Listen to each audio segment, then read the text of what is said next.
India आघाडीची बैठका दिल्लीत पार पडली. जवळजवळ इंडिया आघाडीतले सर्व सदस्य या बैठकीला उपस्थित होते. शिवसेना हा आघाडीतला महत्त्वाचा घटक आहे. शिवसेना पक्षप्रमुख उद्धव ठाकरे आणि मी स्वतः मातोश्री निवासस्थानातून VCद्वारे म्हणजे व्हर्च्युअली त्या बैठकीत आम्ही सहभागी झालो. पूर्ण वेळ संपूर्ण बैठक आम्ही ऐकली, अनुभवली. अनेकांची मतं तिथे मांडली. स्वतः शिवसेना पक्षप्रमुख उद्धव ठाकरे यांनी काही मुद्दे मांडले. उद्धव साहेबांनी असं सांगितलं त्या बैठकीत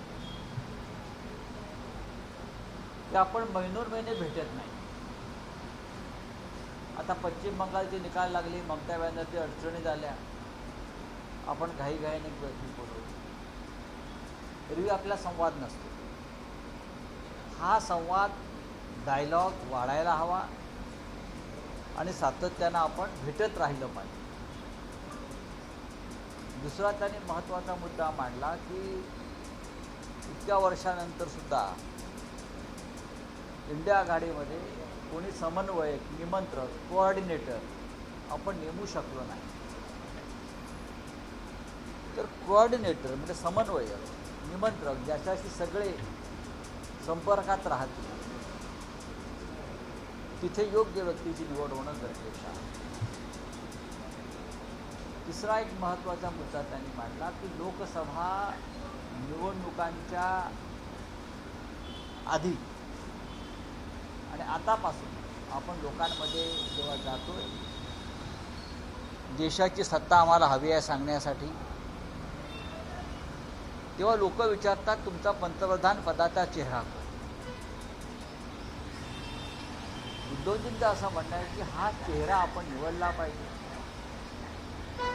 आणि लोकांसमोर तो चेहरा येऊन जायला पाहिजे की हा आमचा देशाचं नेतृत्व करणारा हा चेहरा. हे 3 मुद्दे त्यांनी मांडले. याशिवाय इतर मुद्दे आहेतच. महागाई असेल, बेरोजगारी आहे, घोटाळे आहे. पण एकंदरीत इंडिया ब्लॉकमध्ये ज्या सगळ्याच पक्षांनी बैठक झाल्यावर जो एक आराखडा ठरला त्यानुसार भारताच्या मुख्य न्यायाधीशांना सुप्रीम कोर्टात पत्र लिहायचं आहे. त्याच्यामध्ये देशातल्या सगळे जे SIRचा विषय आहे, नीटचा विषय आहे, अन्य विषय जे आहेत प्रमुख, त्या संदर्भात त्यांना अवगत करायचे आणि शिक्षण मंत्र्यांचा राजीनामा घेतल्याशिवाय आम्ही राहणार नाही अशा प्रकारची भूमिका या बैठकीत ठरलेली आहे. कारण हा हजारो लाखो तरुणांच्या भविष्याचा प्रश्न आहे. त्याच्यामुळे शिक्षण मंत्री जे आहेत देशाचे त्यांना त्यांच्या पदावरून काढावंच लागेल. अशा प्रकारचं एक भव्य आंदोलन, मोठं आंदोलन करत राहू. संसदेमध्ये, संसदेच्या बाहेर एक अशा प्रकारचा आराखडा. आणि पुढली जी बैठक आहे ती हैदराबादला घ्यायचं ठरलेलं आहे ऑगस्ट महिन्यामध्ये. आणि यापुढे आम्ही साधारण 1.5-2 महिन्यामध्ये वारंवार भेटत राहू यावर एकमत झालेलं आहे. आंदोलनासंदर्भात चर्चा झाली, पण काँग्रेस जनता पार्टीचं जे 2 दिवसापूर्वी आंदोलन दिल्लीत झालं त्याबद्दल काही चर्चा झाली. अनेकांनी कॉक्रोच जनता पार्टी या विषयावरती आपली मतं मांडली की देशामधल्या तरुणांमध्ये रोष आहे आणि तो रोष व्यक्त करण्यासाठी हे कॉक्रोच जनता पार्टी त्यांना एक व्यासपीठ मिळत आहे. त्याच्यावर चर्चा झाली. पण मी असं म्हणतो की ह्याच्यापेक्षा मोठी आंदोलनं अनेक राज्यामध्ये काँग्रेस पक्षाने केलेली आहेत. आता सुरू आहे नीटच्या प्रकरणात खास करून.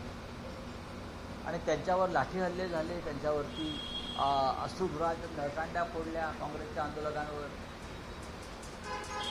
पण देशातल्या मीडिया जे दाखवायला तयार हे तेवढंच सत्य. तरीही आपण रस्त्यावरती उतरूया आणि आंदोलन करूया हे सगळ्यांचं म्हणणं आहे. खास करून झारखंडचे मुख्यमंत्री हेमंत सोरेन यांनी ही भूमिका मांडली की सध्या जे काँग्रेस शासित किंवा त्यांची मित्रपक्षांची सरकार आहे तिथे प्रचंड दबाव आहे आणि चारी बाजूंनी दबाव आहे. त्यांना काम करू दिलं जातं. त्यांनी भाजपबरोबर यावं यासाठी दबाव आहे. तरीही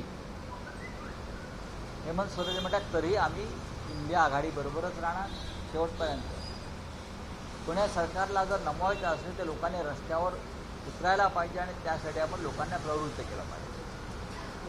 त्यामध्ये DMK, आम आदमी पार्टी, TVK यापैकी कोणी होतं का? त्यांचा TVK अद्याप अधिकृतपणे इंडिया ब्लॉकचा सदस्य झालेला नाही. DMK बरोबर काँग्रेसचं अलायन्स तुटल्यामुळे तामिळनाडू ह्या वेळेला DMK उपस्थित राहिलेले नाही, ते सत्य आहे.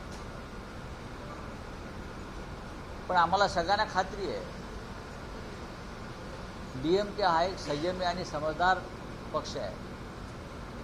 राहुल गांधींशी त्यांचा उत्तम संवाद आहे, अनेकांशी संवाद आहे. भविष्यामध्ये आम्ही त्यांना पुन्हा अशा प्रकारच्या बैठकांना आमंत्रित करू. आम आदमी पार्टी तेव्हा आम आदमी पार्टीचं एक वेगळं राजकारण असतं ते त्यांच्या पद्धतीनं करत असतात. पाहू भविष्यात काय होतं. जशी इंडिया अलायन्सची बैठक होती तशीच शिंदे शिवसेनेची राष्ट्रीय कार्यकारिणी आज नवी दिल्लीत होती. जवळपास 20 राज्यांचे प्रमुख या बैठकीत सहभागी झाले, ज्याला एकनाथ शिंदे यांनी मार्गदर्शन केलं. खरं म्हणजे अमित शहाने मार्गदर्शन करायला पाहिजे किंवा भाजपच्या अध्यक्षाने मार्गदर्शन करायला पाहिजे. दिल्लीमध्ये राष्ट्रीय कार्यकारिणी त्यांची झाली हे आश्चर्य आहे. तो एक गट आहे, तो राष्ट्रीय पक्ष नाही आणि त्या गटाची निर्माते जी आहे ते अमित शहा आहे. त्याच्यामुळे अमित शहानी त्या गटाला काय मार्गदर्शन केलं हे पाहावं लागेल आणि त्यानंतर मी मत करतो. चला धन्यवाद. एकनाथ शिंदे असं म्हणाले की राहुल गांधी जेव्हा म्हणतात की पंतप्रधान त्यांना वर्षभरात पाय उतारावं लागेल, पण राहुल गांधींनाच सातत्य दाखवणं गरजेचं आहे. वर्षभरात त्यांना कन्सिस्टन्सी दाखवणं यासाठी गरजेचं आहे, कारण स्वतः शरद पवार म्हणतात की राहुल गांधींचं सातत्य नाही. वर्षभर त्यांनी शरद पवारांनी अलीकडच्या काळामध्ये असं वक्तव्य केल्याचं मला माहीत नाही. काही जुनी वक्तव्य काढून जर कोणी भाजपचे लोक दिल्लीमध्ये होर्डिंग लावत असतील याचा अर्थ ते राहुल गांधींना घाबरलेले आहेत. राहुल गांधींना ते घाबरलेले आहेत आणि त्या सगळ्या अस्वस्थतेतून ते अशा प्रकारचे उपक्रम करत आहेत. आता एकनाथराव शिंदे यांची जर आम्ही जुनी वक्तव्य काढली नरेंद्र मोदींविषयी, अमित शहाविषयी, देवेंद्र फडणवीसांविषयी आणि ती लावली तर त्यांचं काय म्हणणं आहे त्याच्यावर? भारतीय जनता पक्षाच्या बाजूला बसायला ते तयार नव्हते. नरेंद्र मोदी हे देशासाठी घातक आहे.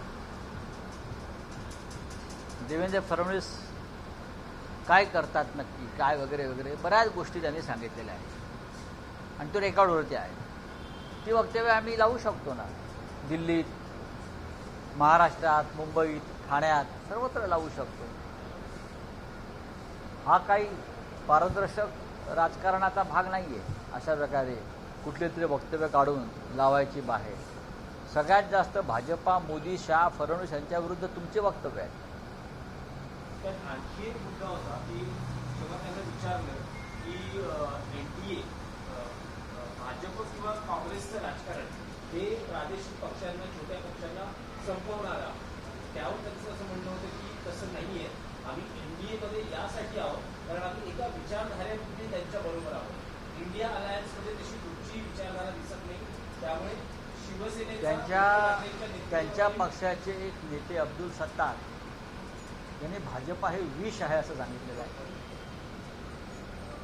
म्हणजे भाजपची विचारधारा ही विषारी आहे असं त्यांच्या पक्षाचे लोक सांगत आहेत. हे बहुधा अमित शहांच्या शिवसेनेच्या लोकांपर्यंत पोहोचलेलं दिसत नाही. ते विषाच्या प्रवाहात डुबक्या मारत आहेत. भाजपा विचार नसून विष आहे. हे लवकरच शिंदे मिंदे आणि कंपनीला कळेल. इंडिया ब्लॉक की सर बैठक हुई, किन 5 मुद्दों पर सहमति बनी है? देखिए, इंडिया ब्लॉक की बैठक हो गई है और बैठक जो है बहुत ही उत्साहपूर्ण और अच्छे माहौल में हुई. सोनिया जी, राहुल जी, खड़गे जी के साथ लगभग 23 पॉलिटिकल पार्टी जो इंडिया ब्लॉक के मेंबर्स हैं वो वहाँ उपस्थित रहे. हेमंत सोरेन झारखंड के मुख्यमंत्री और Shiv Sena party chief Uddhav Thackeray ji virtually उस मीटिंग में अपनी उपस्थिति दर्ज कराई और पूरे समय वहाँ वो रहे. बहुत सी बातें वहाँ चर्चा में आ गई. उद्धव जी ने 2-3 बातें कही. पहली बात है कि अगर हमको लोकसभा चुनाव लड़ना है और देश में सत्ता परिवर्तन करना है, बीजेपी से लड़ना है, तो इस चुनाव में हमको प्रधानमंत्री पद का चेहरा लोगों के सामने लेकर जाना पड़ेगा. उस बारे में चर्चा करेंगे. इंडिया ब्लॉक को एक कोऑर्डिनेटर की नियुक्ति करनी पड़ेगी और हमको बार बार मिलना होगा. 1 साल में एक बार मिलने से कुछ नहीं होता है. हेमंत जी का भी यही कहना था, मैंने सुना. और हमको लड़ने की तैयारी, संघर्ष की तैयारी रखनी पड़ेगी. अभी तय हो गया है बात में कि चीफ जस्टिस ऑफ इंडिया को हम सब मिलकर एक लीडर देंगे और देश में जो चल रहा है, शायद का घोटाला चल रहा है, नीट का घोटाला चल रहा है और भी चल रहा है, उस बारे में हम चीफ जस्टिस ऑफ इंडिया को अवगत करेंगे. एक लेटर हम सबमिट कर लिखेंगे और अगली जो मीटिंग है वो हैदराबाद में होगी इंडिया ब्लॉक की. और एक मत है सबका कि संघर्ष जारी रहेगा. डीएमके और टीवीके और आम आदमी पार्टी ने कुछ दूरियां बनाई हैं, ऐसी है कि अब तक टीवीके ऑफिशियली इंडिया अलायंस का मेंबर नहीं बना. कांग्रेस का और डीएमके का अलायंस तमिलनाडु में अब नहीं है. उसका मतलब ये नहीं कि डीएमके इंडिया अलायंस का मेंबर नहीं बन सकता, नहीं. कांग्रेस और उनका नाता टूट गया. हम उनका आह्वान करेंगे, जो बाद में देखेंगे. आप इंडिया अलायंस के अगर मेंबर है तो कृपा करके आप इंडिया अलायंस से जुड़े रहो. राजनीति में कभी कुछ भी हो सकता है. एकनाथ शिंदे मैंने आपका पूरा एकनाथ शिंदे शरद पवार के एक बयान का हवाला देते हुए कह रहे हैं कि राहुल गांधी की कंसिस्टेंसी जो वो है नहीं और उनको जब ये मुझे मालूम नहीं पवार साहब का ये स्टेटमेंट है या नहीं. कोई पुराने स्टेटमेंट मोड़ तोड़कर उसके होर्डिंग लगाकर दिल्ली में आप क्या दिखाना चाहते हैं? एकनाथ शिंदे जी के, मोदी जी के खिलाफ, अमित शाह के खिलाफ, देवेंद्र फडणवीस के खिलाफ, बीजेपी के खिलाफ हजारों स्टेटमेंट है. क्या हम निकालो और पोस्टर और होर्डिंग छपवा दो? आप बताइए. सर टीएमसी में जो फूट आपको अभी दिखाई दे रही है, शिवसेना के साथ जो कुछ भी हुआ सेम अब वो टीएमसी के साथ होते हुए दिखाई दे रहा है. तो विधायक फूटे अब जो है सांसदों ने भी जो है तैयारी कर ली फूटने की. क्या कुछ कहेंगे इस पूरे घटना पर? नहीं, फर्क है टीएमसी और शिवसेना के लिए. जब शिवसेना में फूट हो गई तो हम डरे नहीं, हम निर्भय होकर लड़ रहे. हमने हथियार नहीं डाले. जो भी हम लोग बचे थे वो सब लोग लड़ते रहे, संघर्ष करते रहे और आज भी हमारी पार्टी ठीक है. हमारी पार्टी लोकसभा में जीत गई. हमारा सिंबल और पार्टी हमारे हाथ से चली गई. हम जो टूट रहे उनके पीछे नहीं भागते. हमने कहा जिसको जाना है जाइए, जिसको रहना है रहेंगे, उनके साथ हम पार्टी चलाएंगे. हमारा ममता दीदी को ये आह्वान होगा, जो मन से टूट गए हैं, जो बेईमान और गद्दार है, आपने सब कुछ दिया उन लोगों को लेकिन वो आपसे बेईमानी कर रहे हैं, तो उनको भूल जाइए, उनके पीछे मत भागिए. आप में हिम्मत है वापस पार्टी खड़ी करने की और लड़ने की, आप लड़िए, देश आपके साथ है. Thank you. मराठी प्रश्न आहे की आज इंडिया आघाडीच्या बैठकीला बहुतांश नेते हे व्यक्तिशा तिथे बैठकीला उपस्थित होते. पण उद्धव ठाकरे हे व्हिडिओ कॉन्फरन्सिंगच्या माध्यमातून तिथे उपस्थित होते. एकनाथ शिंदे असं म्हणतात की उद्धव ठाकरे हे फेसबुक लाईव्हच्या माध्यमातून तिथे नाही. आले, स्वतःचा फेस दाखवला, आतापर्यंत आपल्याला जे सांगायचं होतं ते सांगून निघून गेले. नाही. पूर्ण वेळ आम्ही बैठकीला होतो. आमचा पक्ष पूर्ण वेळ त्या बैठकीला हजर होता. मी तुम्हाला सांगतो, माननीय उद्धव ठाकरे हे जवळजवळ 1.5 तास त्या बैठकीमध्ये उपस्थित होते. सुरुवातीला जेव्हा त्यांची बोलण्याची वेळ आली तेव्हा ते पूर्ण वेळ बोलले, थांबले आणि त्यांनी सांगितलं की यापुढे संजय राऊत हे बैठकीत उपस्थित राहतील. माझ्याबरोबर तिथे अरविंद सावंतसुद्धा होते आणि विनायक राऊतसुद्धा होते. तुम्हाला मी सांगतो, बैठक शेवटच्या मिनिटापर्यंत आम्ही ही बैठक